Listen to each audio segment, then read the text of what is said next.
할렐루야. 네, 우리 하나님의 은혜가 예배 가운데 나오신 모든 분들에게 충만하게 임하기를 간절히 축복합니다. 여러분들 살면서 이런 경험 있으지 않으세요? 어떤 경험이냐면 내가 너무 배가 고파서 가스레인지에 냄비를 올리고 물을 올리고 라면을 끓여 먹으려 했는데 갑자기 전화가 와서 통화를 하다 보니 내가 가스레인지 위에 올려놓은 냄비를 잊어버리게 됩니다. 그리고 훗날 어디서 이상한 냄새가 나네, 어디서 연기가 나네. 그때 깨닫게 되죠. 내가 냄비에 물을 올려놨구나. 근데 이미 다가가 보면 어때요? 냄비가 시커멓게 다 타서 바닥이 못 쓰게 되는 경우 있어 보셨어요? 저는 많이 있어 봤거든요. 근데 그것을 이제 탄 냄비를 바라보면서 이거 어떻게 해야 되지? 자취할 때니까 너무나 아깝잖아요. 이걸 어떻게 해야 될까? 그래서 수세미로 빡빡 문지르고 별별 걸 다 해보았지만 그 냄비는 쓸 수가 없더라고요. 쓸 수가 없어서 버린 적이 한두 번이 아니었어요. 왜 갑자기 냄비 이야기 이런 이야기 하냐면 오늘 말씀의 제목이 이렇잖아요. 말씀의 제목이 뭐예요? 녹슨 가마와 고기라는 제목이에요. 왜 갑자기 말씀 가운데 녹슨 가마가 나오지? 말씀 가운데 고기가 나오고 갑자기 삶고 뼈까지 녹이고 이게 뭘까라는 생각이 들 수도 있어요. 그런데 여러분들, 오늘 말씀이 너무나 중요한 것이 무엇이냐면 요즘 우리들을 바라보는 하나님의 모습이 이러한 모습이 아닐까라는 저는 고백을 하게 되었거든요. 하나님께서는 예루살렘의 그 더러움을 제거하고 싶으셨어요. 하나님께서 특별히 택하여 주신 그 민족이 깨끗해지고 정결해지기를 원하셨어요. 그래서 수단과 방법을 가리지 않고 그 예루살렘을 깨끗하게 만들기 위해서 열심히 노력하셨어요. 그리고 특별히 주전 593년 7월 31일, 언제라고요? 주전 593년 7월 31일 그발 강가에서 에스겔 선지자를 부르시죠. 에스겔 선지자를 부르셔서 예루살렘 가운데 보내요. 그래서 그들에게 하나님의 말씀을 열심히 선포하게 합니다. 몇 년 동안요? 5년 동안. 5년 동안 이들에게 늘 에스겔이 선포해요. 하나님이 여러분들 이렇게 사랑하십니다. 그러니 제발 죄에서 돌아서세요. 하나님이 여러분들 이렇게 사랑하십니다. 그러니 제발 그 자리에서 일어나 하나님 품 가운데 나와주세요 라고 에스겔 선지자는 열심히 얘기했어요. 몇 년 동안요? 5년 동안. 그런데 어때요? 그 5년의 헌신이 다 수포로 돌아갔어요. 하나님께서 아무리 발버둥 치고 노력해도 아무도 변화가 없어요. 말을 듣지 않아요. 그러면서 그 5년이 지난 그날 하나님께서는 결단을 하게 됩니다. 그 결단의 모습이 24장 1절과 2절에 나와 있어요. 24장 1절과 2절에 뭐라고 이야기하냐면 이렇게 이야기하고 있어요. 말씀 나오나요? 24장 1절과 2절에 1절에 이렇게 이야기합니다. 아홉째 열째 달 열째 날에 여호와의 말씀이 내게 임하여 이르시되, 에스겔 선지자에게 하나님께서 말씀하시는 거예요. 인자야, 너는 날짜 곧 오늘의 이름을 기록하라. 바벨론 왕이 오늘 예루살렘에 가까이 왔느니라 라고 말씀하고 있습니다. 다시 말해서 5년 뒤니까 얼마일까요? 주전 588년 1월 15일, 그날을 오늘이라고 이야기하는 거예요. 주전 588년 1월 15일 그날, 오늘 바벨론 군대가 예루살렘을 포위한다라고 하나님께서 말씀해 주시는 거예요. 바로 하나님께서 늘 말씀하셨던 예언의 심판이 오늘 시작된다라는 것이죠. 그러면서 그날부터 예루살렘은 바벨론 그 군대의 1년 반 동안 포위당합니다. 1년 반 동안 포위당하고 587년 6월에 성벽이 뚫리게 되죠. 그리고 한 달이 지난 7월 만에 바벨론 점령군에 의해서 그 예루살렘이 불길 가운데 휩싸이며 망하게 됩니다. 그러면서 그것을 이야기하면서 하나님께서는 그것을 꼭 기억해라, 기록해라 라고 명령하고 있어요. 왜 이날을 기억하라고 말씀하실까요? 왜 바벨론 군대가 예루살렘을 포위한 이날을 왜 기록하라라고 말씀하실까요? 그거는 두 가지 이유가 있어요. 두 가지를 살펴보라는 것이 있는데, 그거 첫 번째가 무엇이냐면 하나님께서 에스겔을 보낸 자임을 여러분들 꼭 기억해라 라고 하나님께서 말씀하고 있어요. 왜 이렇게 말씀하냐면 사람들이 에스겔 선지자를 믿지 않았어요. 그 말을 신뢰하지 않았어요. 그저 재미있는 이야기하는 사람. 왜냐하면 에스겔 선지자가 예루살렘 성전 이스라엘 사람들에게 이야기할 때는 예화를 되게 많이 썼거든요. 예화를 많이 쓰니 사람들이 진지하게 받아들이지 않아요. 그냥 재미있는 사람이다라고 생각하고 그 말을 소홀히 여겼어요. 요즘도 보면 우리가 말씀 가운데 뭐 장경동 목사님 뭐 이런 목사님 보면 어떤 마음이 들어요? 야, 재밌는 분. 이게 가장 먼저 떠오르잖아요. 말씀이 기억나요? 재미있는 분으로 여겨요. 이와 마찬가지로 에스겔 선지자를 사람들이 이렇게 여겼어요. 하나님이 보낸 자라고 절대 이야기하고 생각하지 않았다라는 겁니다. 그런데 이 당시가 어땠냐면 하나님께서 이 날을 기록하라라고 말씀하신 에스겔이 어디에 있었냐면 그발 강가에서 포로로 잡혀 있었어요. 그발 강가에서 예루살렘까지 600km 떨어져 있었거든요. 600km면 지금 서울에서 부산 정도 더 되죠? 네. 2배가 넘는 그 거리에 있었음에도 불구하고 그 당시에 뭐 핸드폰이 있었겠습니까? 뭐 메일이 있었겠어요? 인터넷이 있었겠어요? 포로로 잡혀 있는데 600km 떨어져 있는 곳의 상황을 에스겔이 명확히 알고 있어요. 그 상황 가운데 바벨론 느부갓네살 왕이 예루살렘을 포위하고 공격한다라는 것을 에스겔은 명확히 알았어요. 하나님께서 말씀하셨으니. 그러면서 이스라엘 백성들에게 말씀하시는 것이 무엇이냐면 에스겔 선지자는 내가 보낸 사람이 맞다라는 것을 보여주시는 거예요. 에스겔 선지자가 600km 떨어져 있지만 내가 보낸 사람이기 때문에 내 생각과 내 계획을 누구보다 잘 알고 있는 사람이다. 그러니 너희가 5년 전부터 내가 보낸 이 사람의 명령을 뜻을 알아야 되지 않겠니라고 안타까움을 말씀하고 있어요. 그러면서 기록하라라는 거예요. 두 번째 왜 기록하라라고 이야기하시냐면 범죄한 남유다 백성으로 하여금 하나님께서 자신을 징계하셨던 날을 꼭 기억하고 다시는 똑같은 죄를 짓지 말라고 말씀하시는 거예요. 너희들이 오늘을 기억하고 오늘의 이 아픔과 수치와 절망을 꼭 기억하고 다시는 똑같은 죄를 짓지 마라. 다시는 똑같은 그 나쁜 행동을 하지 마라 라고 우리 하나님께서 말씀하시는 겁니다. 우리 하나님께서는 이스라엘을 멸망하고 망하게 하시는 것이 아니라 누구보다도 돌아오기를 간절히 원하셨어요. 그러면서 그 잘못을 지적하며 기록해야 된다라고 말씀하고 있죠. 그런데 어때요? 5년 동안 이들은 그럼에도 불구하고 그것을 듣지 않아요. 깨닫지 못해요. 그래서 바벨론에게 포위당하고 멸망당하고 심판받게 되는 것입니다. 이 날을 기억해라. 수치와 아픔과 고통의 날, 너희들의 잘못으로 인하여 겪는 것들 꼭 기억해라. 하나님께서 말씀하고 있다라는 겁니다. 그래서 어때요?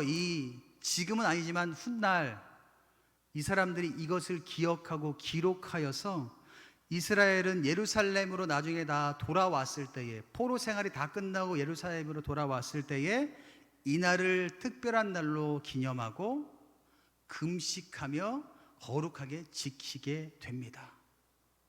기록했으니까요. 거룩하게 지키게 되었다라는 겁니다. 여러분들에게 오늘 주님께서 말씀하시는 것도 똑같아요. 이 날을 기억해라. 오늘 이 날을 꼭 기억해라. 요즘 코로나로 너무나 많이 힘들고 심지어 뭐가 또 터졌어요? 처음 들어보는 햄버거병도 생겨서 그 어린 아이들이 고통받고 있어요. 이 날을 기억하라 라고 말씀하고 있어요. 이 일이 왜 일어났는지, 이 일이 무엇 때문에 발생했는지 꼭 기억하라 라고 하나님께서는 말씀하고 있어요. 그러면서 여러분들도 기억해야 될 것은 여러분들에게 보내주신 목사님들을 꼭 기억하세요. 내가 좋아하는 목사님, 이분은 내가 너무나 좋아하는 분이고, 이분은 내가 싫어하는 분이고, 이런 것이 아니라 여러분들을 위해서, 그리고 우암교회를 위해서 보내주신 담임 목사님을 꼭 기억하세요. 그리고 그 단에서 선포되는 말씀을 여러분들 꼭 기억하세요.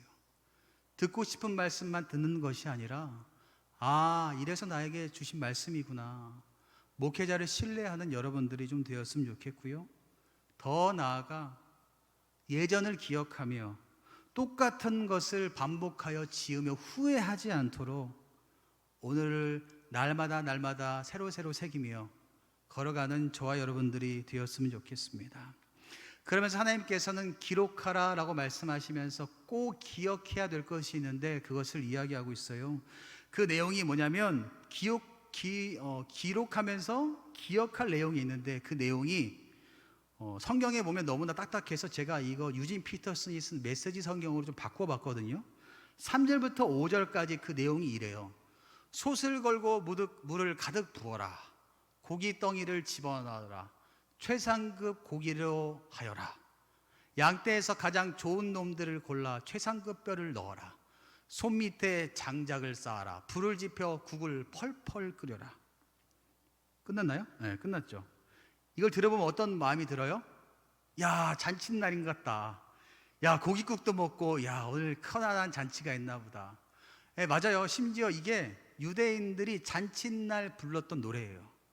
유대인들이 잔칫날이 되면 이렇게 흥겨워서 노래 불렀던 것이 3절과 5절 말씀에 나와 있어요.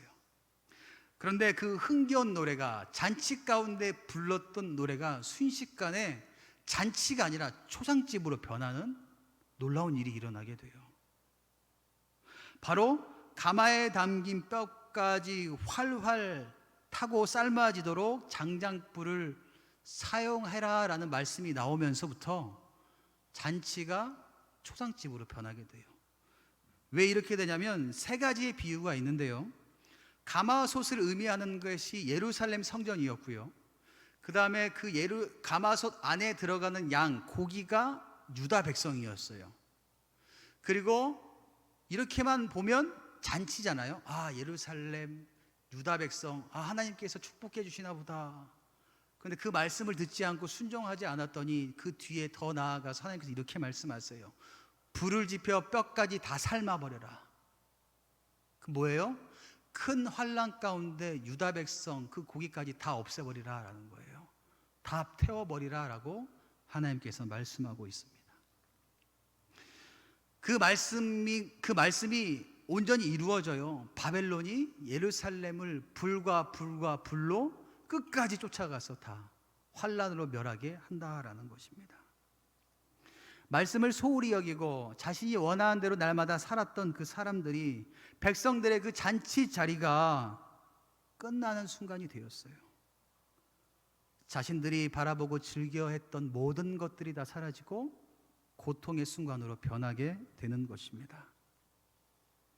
그러면서 그 순간 하나님께서는 선택된 백성들, 축복의 백성, 그 예루살렘 이스라엘 백성들을 이렇게 부르세요. 6절 말씀에 이렇게 부르세요. 하나님의 가슴 아픔이 담겨 있는 말씀이죠. 우리 함께 읽어볼까요? 그러므로 주 여호와께서 이같이 말씀하셨느니라. 피를 흘린 성읍 녹슨 가마 곧 그의 속의 녹을 없이 하지 아니한 가마여 화 있을진저 제비 뽑을 것도 없이 그 덩이를 하나하나 꺼낼지어다. 뭐라고 표현하고 있어요? 녹슨 가마. 예루살렘 성전 그 축복의 땅을 하나님께서는 녹슬어버린 가마다라고 가슴 아파하시면서 말씀하고 있어요. 녹슨 가마가 되어 바벨론 군대에 포위당하게 된 원인이 바로 예루살렘 성전이 녹슬었기 때문이다라는 것입니다. 잘 아시는 것처럼 여러분들 가마가 있는데 그 가마 안에 녹이 쓸었는데 거기에 고기를 넣으면 어떻게 돼요? 그 고기에 녹이 다 묻어서 쓸 수가 없어요. 그 고기가 2+A든 최상급의 고기든 간에 그 가마가 녹이 쓸면 그곳에 넣는 고기는 녹슨 고기가 될 수밖에 없고요. 그 고기를 사용할 수가 없게 됩니다. 그리고 먹을 수도 없게 되죠. 온갖 더러운 것으로 채워진 이 녹슨 가마와 같은 예루살렘 성전은 말씀 가운데 뭐라고 이야기하고 있어요? 제비 뽑을 것조차도 없다라고 말씀하고 있어요. 여기서 중요한 것은 제비 뽑는다라는 것인데 그 제비 뽑는 것이 무엇이냐면 이 당시에 고대 전쟁이 끝나면 패전국 가운데 10명 중에 1명을 제비 뽑아서 죽였어요. 왜냐하면 다시는 자신들에게 덤비지 못하게 하려고 10명 중에 1명 뽑아서 제비 뽑아서 죽였거든요. 그럼 예루살렘도 바벨론 가운데 멸망당하면서 10명 중에 1명을 뽑아서 죽임을 당해야 되는데 하나님이 뭐라고 말씀하세요? 이 녹슨가마 예루살렘 이스라엘 백성들은 제비 뽑을 필요도 없다. 왜요? 내가 다 없애버릴 거니까. 내가 다 없애버릴 거니까 제비 뽑을 필요도 없다라고 하나님께서 가슴을 치며 말씀하고 있는 것입니다. 그래서 어때요? 이 예루살렘 사람들은 다 죽게 돼요. 포로로 끌려가고 다 흩어지게 되고 한 사람도 남아있지 않게 됩니다. 이렇게 녹슨 가마가 된 이유가 뭐다라고 말씀하시냐면 한 글자로 이야기하고 있어요. 피 흘림 때문이다라고 말씀하고 있습니다. 7절 말씀인데요. 7절 말씀 함께 읽어볼까요? 7절 말씀입니다. 시작. 그 피가 그 가운데 있으며 피를 땅에 쏟아 티끌이 덮이게 하지 않고 맨 바위 위에 두었도다. 아멘. 당시에 예루살렘 안에 있던 이스라엘 백성들이 어떤 행동을 취했냐면 하나님의 말씀은 듣기는 고사하고 다른 사람들에게 상처 주는 것들을 너무나 많이 했어요. 다른 사람들의 권리와 생명을 유린하면서 그 사람들에게 피 흘리게 했던 행동들이 너무나 많이 있다라는 겁니다. 불법과 폭력을 노골적으로 행했던 그곳이 예루살렘이었어요. 그리고 억울한 사람이 있으면 풀어주는 것이 맞는데 풀어주기는커녕 나 몰라라 했다라는 거죠. 오히려 동조하며 그 사람이 죽을 때까지 피 흘리게 했다라는 겁니다. 그 피 흘림으로 인하여서 예루살렘이 녹슨가마가 되었고, 녹슨가마 안에 들어있던 고기는 다 쓸 수 없으니 내가 불살라 없애버리겠다라고 하나님께서 말씀하시는 거예요. 한동안 뉴스에 보면 이슈가 되었던 것이 뭐예요? 갑자기 연예인들이 자살하고 그런 것들이 한동안 꾸준히 이어지면서 이렇게 봤어요. 근데 다 원인이 뭐예요? 악플이더라고요. 악플. 말 한마디로 사람을 죽인다라는 것이 그런 데 쓰는 것 같아요. 수많은 악플로 인하여서 그 연예인들이 견디다 못해 생을 마감하는 것을 우리는 많이 볼 수 있게 되죠. 그러면서 그 주범들을 잡아서 이야기하면 대부분 이렇게 대답하지 않아요? 잘 몰랐어요. 죽을 줄 몰랐죠. 내가 이 말 한마디 안 되고 설마 죽겠어요? 대부분 이렇게 이야기하더라고요. 자신의 그 말 한마디가 칼이 되어서 그 사람을 찔렀는데도 불구하고 피 흘리고 있음에도 불구하고 그것을 잘못이라고 인정하지 않고 방치하고 더 찔러요. 그게 우리의 모습이 아닐까라는 생각을 하게 됩니다. 이게 녹슨가마가 아닐까요? 피 흘림으로 녹슨가마. 이 나라 이민족이 녹슨가마가 아닌가라는 생각을 합니다. 그 녹슨가마 안에 있는 그 고기, 여러분들은 과연 어떠한 모습으로 살아가고 있으세요? 녹슨가마와 같은 우리를 위해서 하나님께서는 노력을 하세요. 10절과 11절 말씀에 그럼에도 불구하고 이 녹을 한번 제거해 보겠다. 이 고기를 한번 내가 살려서 고기를 먹을 수 있게 해야겠다. 잔치를 한번 베풀어야겠다. 그럼에도 불구하고 하나님은 마지막으로 노력을 하세요. 그 노력이 10절과 12절에 나와 있어요. 마지막으로 노력을 하는데요. 그게 뭐냐면 나무를 많이 쌓고 불을 피워 고기를 삶아 녹이고 국물을 졸이고 그 뼈를 태우고 가마가 빈 후에는 숯불 위에 놓아 뜨겁게 하며 그 가마에 놋을 달궈서 그 속에 더러운 것을 녹게 하며 녹이 소멸되게 하라. 하나님께서 어때요? 더 불을 지피고 일단 고기를 다 빼고 지피고 예루살렘을 다시 살려봐야겠다. 녹슨가마를 다시 해야겠다. 그래서 불을 하면서 녹을 녹이려고 해요. 그게 방법이잖아요. 녹을 줄이기 위해서 이것을 더 높은 온도에 그것을 가열해서 녹을 없애는 방법. 하나님께서는 열심히 노력하는데 어때요? 녹이 제거되지 않는다라고 하나님께서 말씀하세요. 예루살렘의 죄의 그 녹을 없애기 위해서 에스겔 선지자를 보내면서 책망도 하시고 채찍도 하시고 아픔도 주시고 달래기도 하시고 여러 가지 방법을 다 하지만 그 죄가 분리되지 않아요. 그 녹이 없어지지 않아요. 그래서 하나님께서는 다 포기하시죠. 이 녹슨 가마를 버릴 수밖에 없다. 그런데 그것을 방해하는 가장 큰 것이 뭐라고 이야기하고 있어요? 뭐라고 이야기하고 있냐면 음행이다라고 이야기하고 있어요. 음행, 음란함과 우상 숭배를 이야기하고 있습니다. 여러분들의 삶 가운데 과연 우상 숭배 안 하고 계시죠? 이 질문에 명확하게 대답할 수 있는 분이 과연 몇 명이나 있겠어요? 우리는 수많은 우상들과 함께 살아가고 있잖아요. 나도 모르게 섬기는 우상들 많고, 나도 모르게 하나님의 이름을 망령되이 부를 때도 너무나 많이 있고, 나도 모르게 하나님의 이름을 걸고 할 때도 있고, 그런 것들이 음란함이라고 하나님께서 말씀하고 있습니다. 사랑하는 여러분, 여러분은 과연 하나님의 말씀을 어떠한 마음으로 듣고 계세요? 2절에 나와 있는 여러분들, 그리고 방송으로 예배를 드리는 여러분들, 지금 이 순간 이 말씀을 어떤 마음으로 듣고 계세요? 답답함으로 듣고 계세요? 아유, 언제 끝나냐 이 마음으로 듣고 계세요? 아니면 맞아, 내가 녹슨 가마였구나, 내 마음 가운데 있는 그 고기가 더러워졌구나, 이런 마음으로 듣고 계세요? 말씀을 지키지 않는다고 해서 당장 무슨 일이 일어나진 않아요. 왜요? 가마가 당장 녹슬진 않거든요. 당장 가마가 타지는 않아요. 말씀을 지키지 않는다고 당장 여러분 삶 가운데 문제가 발생하진 않아요. 그러나 여러분들이 원하는 대로 산다고 해서 그 문제가 해결되지는 않는다라는 것을 꼭 기억하세요. 여러분들이 행하는 대로 여러분들에게 그대로 돌아간다라는 것을 꼭 기억하세요. 그렇게 우리는 신앙생활 하면서도 하나님을 경외하는 마음, 두려워하는 마음이 꼭 있으셔야 돼요.